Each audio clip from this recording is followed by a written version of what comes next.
There's so many debates going on right now. Is food delivery a luxury service? Should there be a mandatory tip? How do we make sure that our drivers are compensated fairly? Listen, virtually everybody's looking at this the wrong way. There's a very simple solution.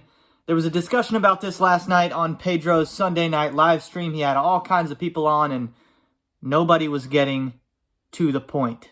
Everyone is so focused on the dollar bill that they earn that they're ignoring the solution to this problem doesn't have anything to do with money. Requiring that all DoorDash's are at least $5 doesn't fix the solution. Refusing to allow the customers to no tip isn't a solution. My friends, I think the solution's easy, and I'll pull up my DoorDash account here to show you. You see this screen right here? Customer rating at the top, 4.84. Somehow I got 2 1 stars. Don't know what that's all about. Maintaining a decent or good customer rating is the only way that a driver is allowed to continue participating in the system. Do the same thing in reverse. At the end of every DoorDash, the driver rates the customer. This will help solve several issues. First of all, it's the no-tip customers that do the stupid stuff anyway, like they'll give you an apartment building number but won't tell you their door number, or same in a hotel, they won't provide their door number. Or like situations where you're delivering food to their place of employment and then they say, wait outside, I'll come pick it up. And then they end up taking 5 or 10 minutes to come outside and you're just sitting there wasting your time. These sorts of situations would happen less frequently because now the customer is trying to be on good behavior so that their customer rating doesn't go down, because the idea here would be before every DoorDash, just like how we see the miles and where it's going and what restaurant it is, that there would also be, here's this person's customer rating. You'd be able to take that into consideration before you take the order. I've got an order I'm going to go do, and then I'll continue this video. All right, I'm back. So, you might be asking yourself, how does this system make the driver more money? My suggestion is that all DoorDash tips be after the fact, because I've seen so many people, Hannibal is Hungry, Dasher Binge, talk about, well, why should a customer tip based on bad DoorDash service? So many of the DoorDash drivers are bad and it's just kind of random which driver gets assigned to which customer. Well, have the customer tip after the fact. That way, if the service was bad, they don't have to tip. On the other hand, if there's a good driver giving good service, not being tipped by the customer, they're now going to give that customer a 1 or 2 star rating, whatever. So it will injure the customer's rating. That way, they're receiving their food less often now. Now, this requires a system where there's no upfront tip on the DoorDash's. Ever. They're all going to be base pay. There's going to be some growing pains with this system. I would be delivering lots of no-tip orders for several weeks until the system started to generate enough of a data pool that the customer ratings now matter. One of the only downsides I see to this system would be that people ordering food from several miles away. I get people 10 plus, 15 plus miles from the restaurant ordering food. In the beginning, drivers aren't going to want to drive that far without a guarantee of a tip. These people are going to have to, in order to keep up a good customer rating, like this one right here. Look at that, $9, 13.1 miles, okay?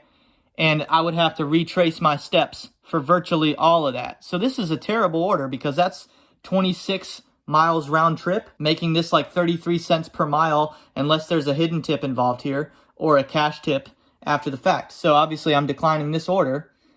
So in this instance, a lot of these long orders are going to get declined because with no guarantee of a tip at all, the drivers aren't going to want to do it until the customer has satisfied a solid customer rating so that other drivers will know, oh, okay, this person must tip really well. And it doesn't have to be cash tip. A lot of people don't keep cash on them anymore in 2023.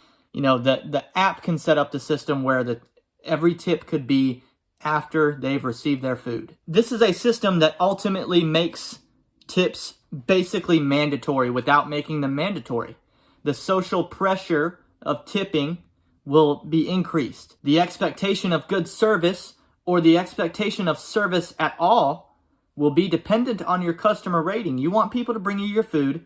you better have a habit of tipping them nicely after they've done it. Whether what we do as drivers is a luxury is that whole conversation's irrelevant. By the way, this works temporarily, at least, to DoorDash's benefit, certainly. To have no orders be upfront tip would make sure that virtually every single order, for a while at least, would be delivered. Because at the end of the day, that's what DoorDash wants, right? They want the highest quantity of orders delivered possible. That's why they come up with these things like the earn by time scenario, because it's increasing the acceptance rate of all their drivers slowly over time. Now, the downside here is you're going to have customers get a poor customer rating, and then DoorDash won't facilitate their orders anymore because no drivers will want to do it. I don't think that's how this will ultimately pan out. You're going to have some of those.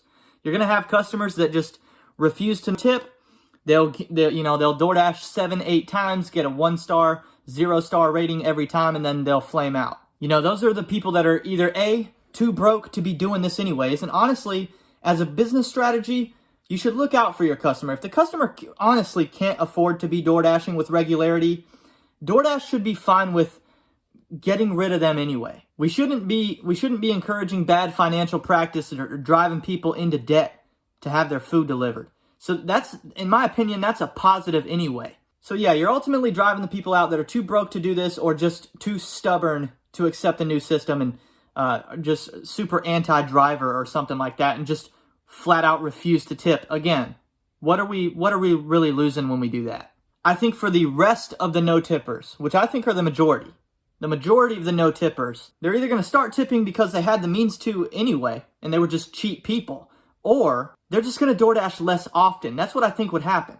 Instead of DoorDashing every night and no tipping every single one of your drivers, they're going to DoorDash once or twice a week and then give a nice tip to the dasher. In that situation, DoorDash is only losing out a little bit.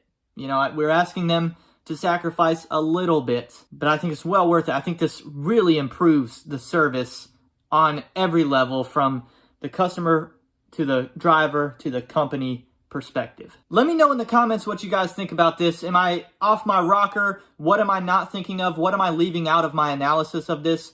Would you even participate in the system? Would you deliver orders that don't have any tip on them? Are you willing to take the risk, especially temporarily, that you're going to end up delivering no tip orders? I'd love to hear your thoughts down below. Thank you for watching. I will see you next time on Welty.